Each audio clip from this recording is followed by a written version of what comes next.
নমস্কার বন্ধুরা, আজকে আমি চলে এসেছি আলাদা একটা টপিক নিয়ে আলোচনা করতে। সেটা হচ্ছে তলপেটের চর্বি কিভাবে কমানো যায়। আমরা সবাই আজকালকার ব্যস্ত জীবনে কেউ হয়তো বসে কাজ করা বা কারোর এমনি দৈনন্দিন তো আমাদের কিন্তু কোনো না কোনোভাবে তলপেটে কিন্তু চর্বি বেশি জমেই যায়। তো কয়েকটা সহজভাবে আমি ঘরোয়া উপায় বলবো, যাতে কিন্তু দেখবেন তলপেটের চর্বিটা কিন্তু কমতে অনেকটা সাহায্য করবে। আমাদের দৈনন্দিন রুটিনে আমরা যদি সামান্য একটু চেঞ্জ আনতে পারি, সেটাই কিন্তু আমাদের একসময় অনেক বড় রেজাল্ট দেবে।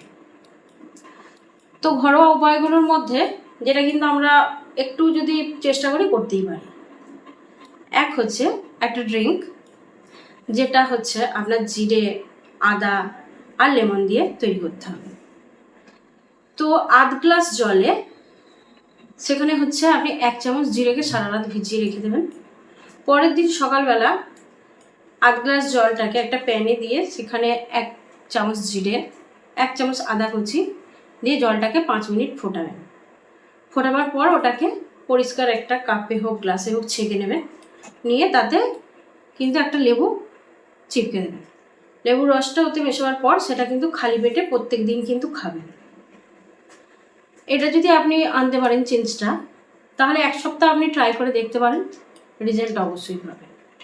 2 নম্বর, রাত্রে শোয়ার আধ ঘন্টা আগে যদি মেথি ভেজানো জল খান, মেথিটাকে একটু জলে ফুটিয়ে নেবেন। ফোটাবার পর সেই জলটা যদি আপনি খান প্রতিদিন রাত্রে শোবার আধ ঘন্টা আগে, এটাও কিন্তু আপনার ফ্যাট বার্নিংয়ে অনেক কাজ দেবে। মেটাবলিজমটাকে বুস্ট করবে, হজমের সমস্যাটাকে দূর করবে। এর ফলে কিন্তু আপনার যে পেটের যে ফোলা একটা ভাব আছে তলপেটের, সেটা কিন্তু অনেকটা কিন্তু কমতে সাহায্য করবে। 3 নম্বর, আমরা খাওয়ার কিন্তু মিনিমাম আধ ঘন্টা আগে জল খাবেন, আর খাবার মিনিমাম আধ ঘন্টা পরে জল খাবেন। আমরা খেতে খেতে অনেক সময় কী হয়, বেশি বেশি জল খেয়ে ফেলি, সেটা কিন্তু খেলে হবে না। এমনি একটু আধটু অল্প খেতে পারেন, কিন্তু বেশি খাবেন না। যখনই আমরা খাওয়ার সাথে সাথে বেশি জলটা খাবো, সেটা কিন্তু আমাদের ডাইজেশনে প্রবলেম হবে।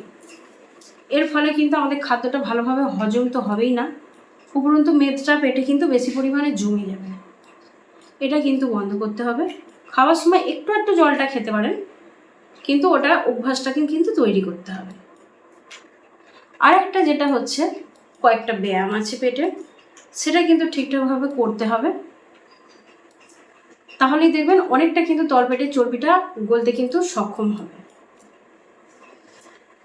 আমাদের বেশিরভাগ হচ্ছে টাইম আমরা কি মোবাইলে কিন্তু আমরা টাইম পাস করি।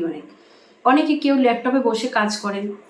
এসবের ফলে কী হয়, অনেকক্ষণ বসে থাকতে হয় বলে চর্বিটা আমাদের অতি দ্রুত কিন্তু জমে যায়। এটা একটা নির্দিষ্ট পরিমাণে করতে হবে। অনেকের কাজের জন্যও লেট হয়, কিন্তু তবু চেষ্টা করতে হবে আমাদের রাত্রের ঘুমটা যেন 7-8 ঘন্টা মিনিমাম হয়। শরীর যদি স্ট্রেস মুক্ত হয়, অবশ্যই সেটা কিন্তু শরীরের পক্ষে অনেক কিন্তু ফায়দা হবে। মোবাইলটা কিন্তু এখনকার ছেলেমেয়েরা কী হয়, অতিরিক্ত মোবাইল দেখে অনেক রাত পর্যন্ত, সেটাও কিন্তু অনেক প্রবলেমের সৃষ্টি হয়। সেটাও কিন্তু ফ্যাট জমে যাওয়ার একটা অন্যতম কারণ। সেটাও একটা নির্দিষ্ট পরিমাণ টাইম পর্যন্ত দেখতে পারেন, কিন্তু তারপরে কিন্তু ঘুমটা কিন্তু ঠিকভাবে করতে হবে। স্ক্রিন মোবাইলের অফ করে দিতে হবে, অফ করে কিন্তু শুয়ে পড়তে হবে। প্রতিনিয়ত আমাদের দৈনন্দিন রুটিনে যদি আমরা এই ছোট ছোট চেঞ্জগুলো আনতে পারি, তাহলে কিন্তু একসময় এটা অনেক কিন্তু আমাদের শরীরের ক্ষেত্রেও ভালো হবে, মনের ক্ষেত্রেও ভালো হবে, সমস্ত দিক থেকে কিন্তু রেজাল্টটা ভালো হবে। তলপেটের চর্বি এটা একটা অনেক সমস্যার ব্যাপার, দেখতেও খারাপ লাগে। এটা যদি আমরা ধীরে ধীরে যদি এই অভ্যাসটাকে দাঁড় করাতে পারি, এটা দেখবেন এমন কিছু কষ্টকর ব্যাপার নয়, কিন্তু এই চেঞ্জেসগুলো যদি আমরা করতে পারি, তাহলে অবশ্যই কিন্তু কাজ হবে।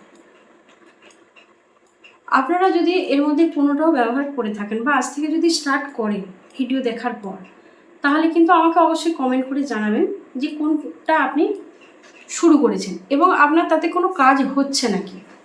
এরকম আপনি 7 থেকে 10 দিন আপনি ট্রাই করে দেখুন, অবশ্যই কিছুটা পরিবর্তন আসবে। আমি অন্তত আশা করব যে আমার টিপসগুলো যেন আপনাদের কাজে লাগে।